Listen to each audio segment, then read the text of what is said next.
পররাষ্ট্র প্রতিমন্ত্রী শামা ওবায়েদ ইসলাম বলেছেন, জাতীয় সংসদ হবে দেশের 18 কোটি মানুষের আশা আকাঙ্ক্ষার কেন্দ্রবিন্দু। বাংলাদেশ জাতীয়তাবাদী দল বিএনপি অতীতেও প্রমাণ করেছে যে তারা যা বলে তা অক্ষরে অক্ষরে বাস্তবায়ন করে।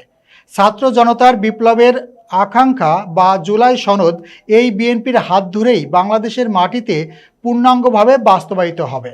স্টাফ রিপোর্টার মোহাম্মদ শাহাদাত হোসেন জানান, সোমবার দুপুরে ফরিদপুরের ভাঙ্গা উপজেলার মানিকদহ ইউনিয়নের লক্ষ্মীপুর সরকারি প্রাথমিক বিদ্যালয় মাঠে এক বিশাল জনসভায় প্রধান অতিথির বক্তব্যে এসব কথা বলেন তিনি। এদিন তিনি ওই এলাকায় ৮ কিলোমিটার দীর্ঘ একটি খাল খনন কর্মসূচির শুভ উদ্বোধন করেন। এ সময় অনুষ্ঠানে বিশেষ অতিথি হিসেবে বক্তব্য রাখেন ফরিদপুর ৪ আসনের এমপি শহীদুল ইসলাম খান বাবুল।